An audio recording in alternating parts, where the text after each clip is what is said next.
Bom, pessoal, seguindo então a nossa sequência de conversas sobre sistema genital, hoje vamos falar um pouquinho mais sobre o sistema genital masculino, especialmente sobre lesões escrotais, lesões testiculares e epididymares.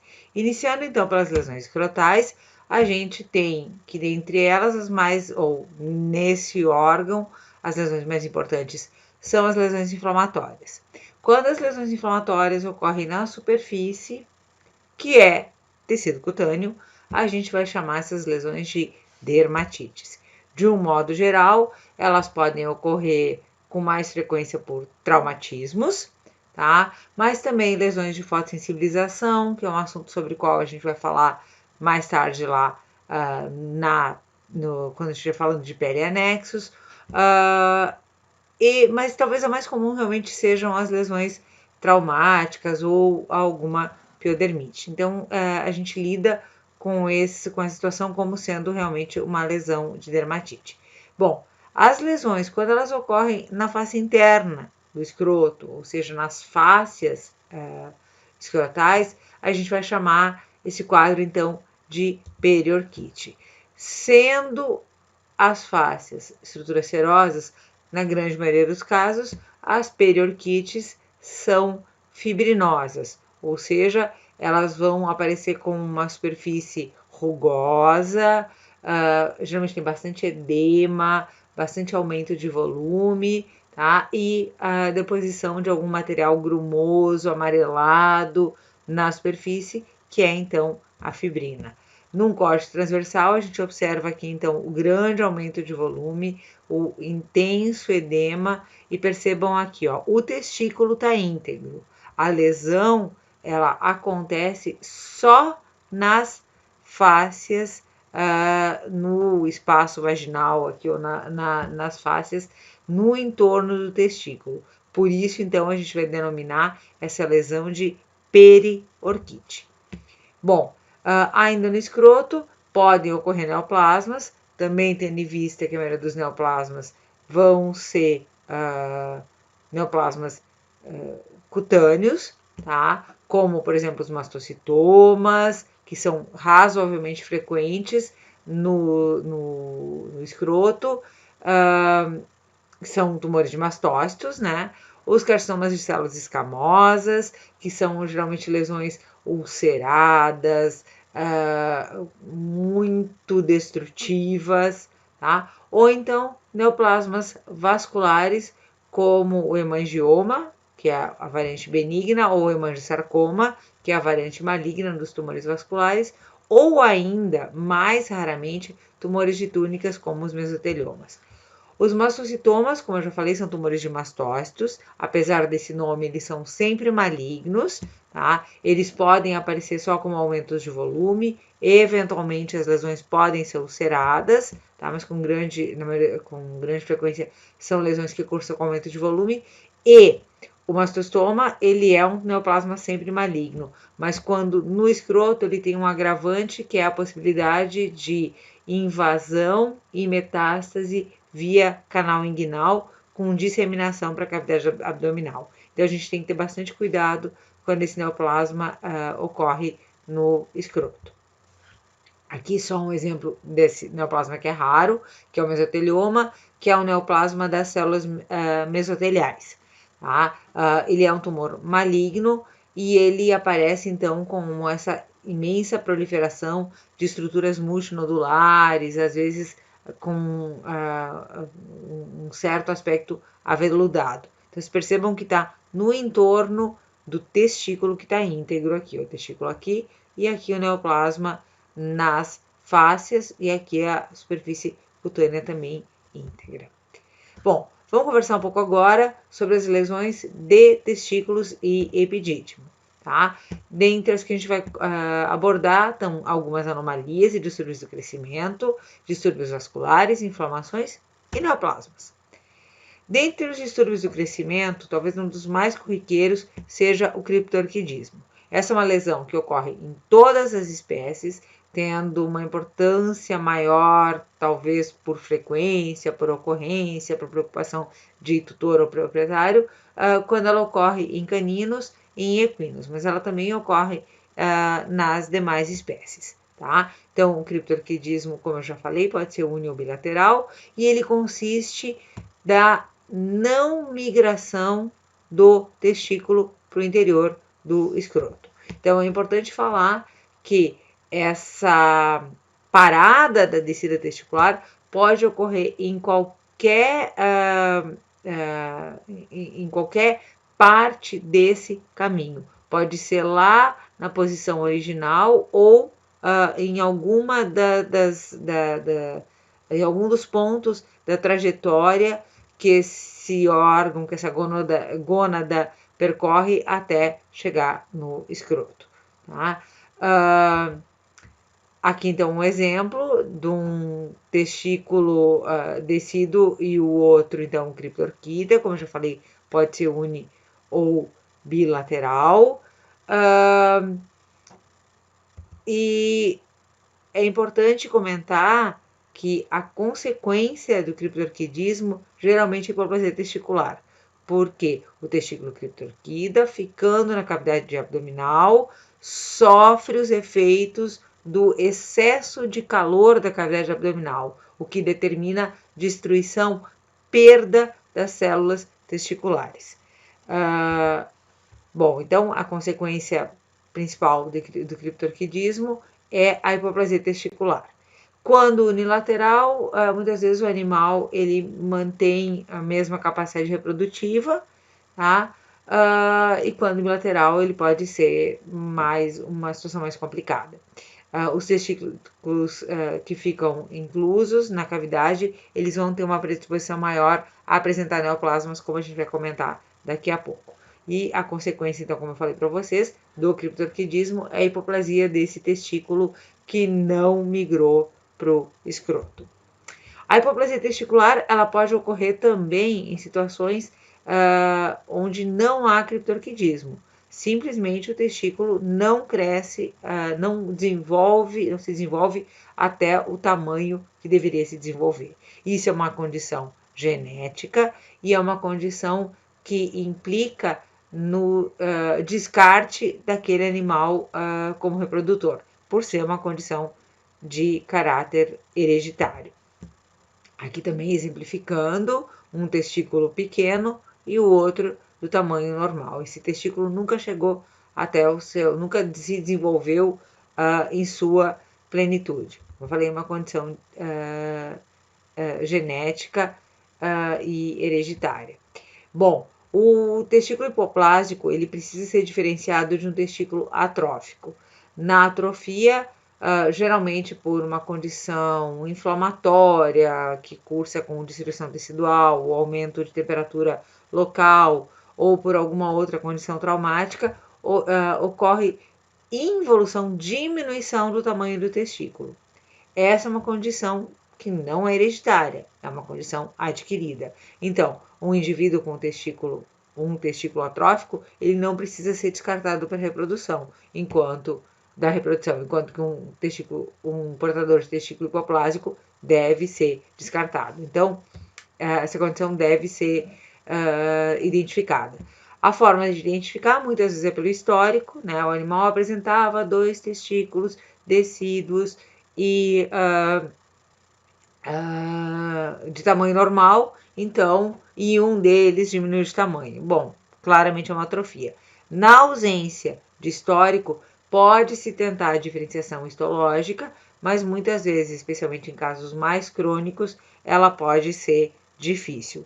Na hipoplasia testicular, geralmente tem uma diminuição muito evidente do número de células de Leydig, enquanto que na atrofia testicular normalmente pode haver uma hiperplasia das células, uma hiperplasia compensatória das células de Leydig. Mas em casos muito crônicos, onde já tem muita fibrose, em ambos os casos pode ser difícil fazer essa diferenciação, mesmo pela histologia. Dentre outros distúrbios, que a gente comenta no testículo epidídimo, a gente vai falar de alguns distúrbios vasculares, como as vasculites, que são inflamações em vasos, ou lesões no cordão espermático. Sejam as vasculites ou sejam as lesões do cordão espermático, a consequência disso vai ser diminuição de fluxo sanguíneo para o testículo e consequente necrose testicular. Tá?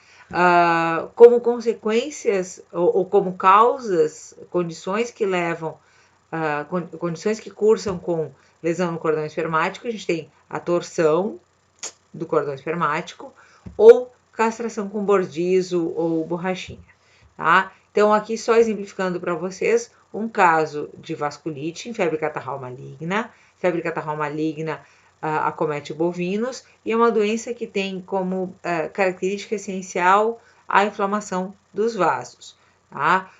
Nesse caso, ocorreu extensa vasculite nesse testículo e essa porção do testículo, ela está completamente necrótica. Vocês percebam aqui o halo de demarcação, tá? O que restou de testículo razoavelmente normal e aqui o testículo necrótico, pálido, com obscurecimento da sua arquitetura, que provavelmente o tecido está mais friável.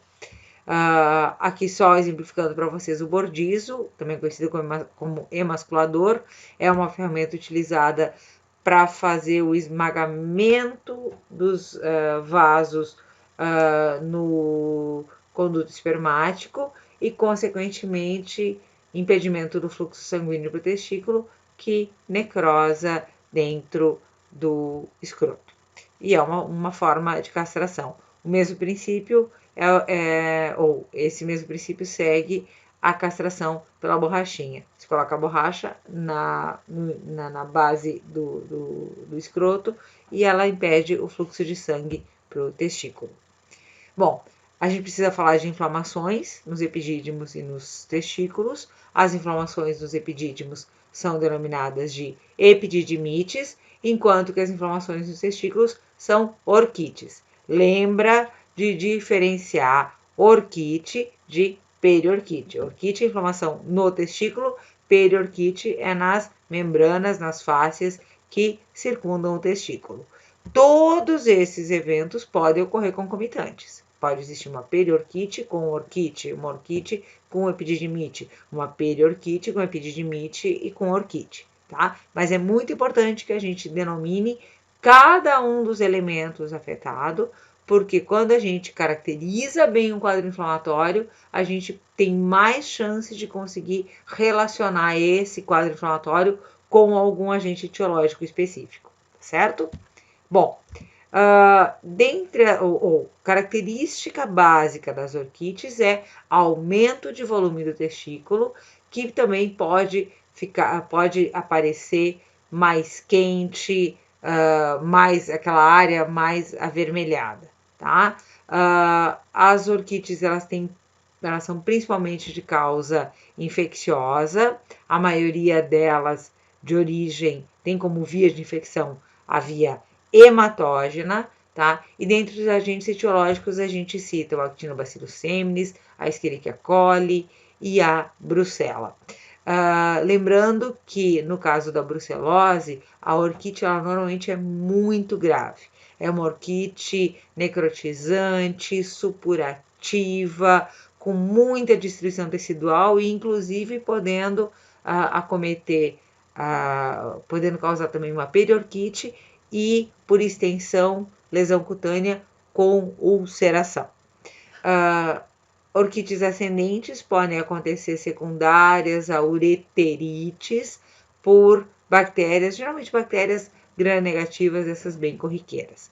Orquites traumáticas também podem ocorrer e, nesse caso, elas vão cursar com o desenvolvimento de granulomas espermáticos. No caso de traumas testiculares, pode ocorrer uma lesão no ducto seminífero com liberação de espermátides, espermatogônias e principalmente espermatozoides para o interstício. Essas estruturas elas não são reconhecidas como próprias e geram então ou incitam uma resposta inflamatória muito intensa e de padrão crônico e, consequentemente, a gente vai ter, então, o desenvolvimento ou o aparecimento de um granuloma. Lembra lá da geral? Granuloma é aquela lesão geralmente nodular, que vai ter um centro necrótico, um intensivo filtrado de células mononucleares, pode ter presença de células gigantes, inflamatórias, e é circundado por uma cápsula. Então, aqui só um exemplo de granuloma espermático em epidídimo, e alguns autores chamam isso, então, de regurgitação espermática, por ser essa condição que eu comentei com vocês, em que a lesão do tubo seminífero e liberação de espermatozoides para o interstício, e aí, então, o desenvolvimento dessa resposta inflamatória contra essas estruturas. Tá? Então, aqui só mostrando um testículo normal e o seu contralateral com epididimite, com os granulomas espermáticos em epidídimo. Tá? Então, percebam aqui o expressivo aumento de volume. E aqui a superfície de corte, onde a gente observa então as lesões granulomatosas com centro necrótico, e isso então é uma lesão em caprino. Demais causas de orquites, a gente cita também outros processos infecciosos, como a tuberculose, né, o Mycobacterium bovis, e eventualmente pode ocorrer orquite na esporotricose, mas ela é mais comum, ela ocorre classicamente em roedores. Dentre os neoplasmas de testículos epidídimos, epidídimo é raro, mas neoplasmas testiculares, a gente subdivide os neoplasmas testiculares de acordo com o perfil de células que deram origem a esse neoplasma. Então, a gente vai ter neoplasmas de células germinativas, e desses a gente começa conversando sobre o teratoma. O teratoma é um neoplasma de algum resquício embrionário de células TOT ou pluripotenciais que ficaram naquela gônada, tá? Em sendo um neoplasma de células TOT ou pluripotenciais, é um neoplasma que se caracteriza pela presença de diferentes tipos teciduais. A gente vai encontrar no teratoma desde pelo mesmo, a gente corta o teratoma, aparecem estruturas, pelos, tá? E na histologia a gente pode encontrar também uma ampla variedade de tecidos, como epitélio odontogênico, neurônios, até diferentes tipos de epitélio e estruturas que lembram componentes teciduais de diferentes estruturas. Tá? Então, ele é um neoplasma de células totipotenciais, de um resquício embrionário que ficou naquela gônada. Ele pode ser benigno ou pode ser maligno. Nos animais domésticos, ele geralmente assume essa característica de malignidade. Por outro lado, o seminoma é o tumor das células germinativas, o tumor clássico das células germinativas das espermatogônias. Ele é um neoplasma razoavelmente comum, especialmente em caninos. Ele pode ser único ou múltiplo, e apesar desse nome benigno, cerca de 10% deles podem fazer metástases, e a gente não tem nenhum marcador morfológico para dizer sim, este é um seminoma que faz metástase, ou não, esse é um seminoma que não faz metástase, fique tranquilo. O que a gente sabe é que a gente caracteriza como seminoma, e a partir disso a gente tem uma expectativa de que 10 ou até 10 a 20% deles possam fazer metástase. Então, a gente não dá tranquilidade, a gente não dá condição de alta para um paciente pelo fato de ter detectado um seminoma. Então, aqui um exemplo. O seminoma é um neoplasma que ele normalmente cresce comprimindo os tecidos adjacentes e muito pouco alterando a conformação daquele testículo. Bom, eu falei para vocês que os neoplasmas testiculares, a gente classifica eles de acordo com o grupo de células que estão afetadas, que deram origem ao neoplasma, e tem as células, tem também os tumores, os neoplasmas de células estromais do testículo. E esse neoplasma é então designado de sertolioma, que é um tumor das células de Sertoli. Assim como o seminoma, também 10 a 20% deles podem fazer metástase e a gente não consegue precisar na histologia qual é a variante metastática e qual não é metastático. Também ele é um neoplasma que cresce comprimindo os tecidos adjacentes, muito pouco alterando a conformação do testículo. Então, muitas vezes esses neoplasmas eles ficam escondidos. Eles são vistos somente no ultrassom ou talvez, eventualmente, numa palpação, ou podem, inclusive, passar despercebidos à palpação. Tá? Então, aqui, uma ex-aluna nossa mandou, né, um exemplo, então, testículo normal, e esse sim era um seminoma muito aumentado de volume. Tá? Então, ela só mandou para a gente,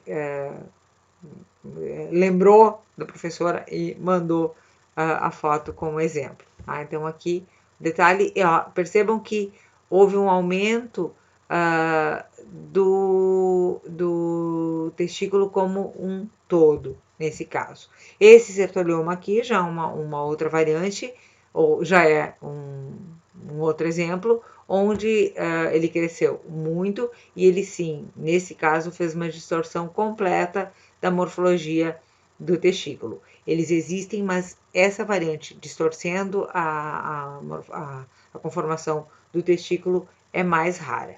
Sertoliomas ocorrem também em todas as espécies, mas são mais comuns nos cães. Lembra que o sertolioma é o tumor das células de Sertoli e as células de Sertoli, elas são produtoras de estrogênio. E podem ter, então, como consequência, alterações endócrinas, tá, sistêmicas.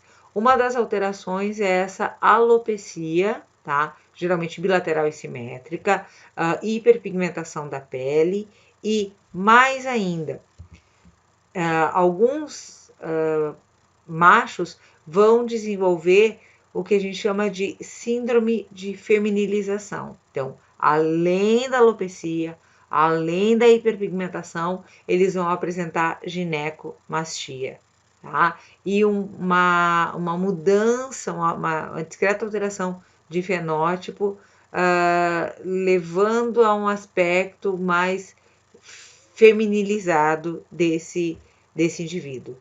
E, mais grave ainda, esse indivíduo com síndrome de feminilização poderá vir a desenvolver neoplasmas mamários.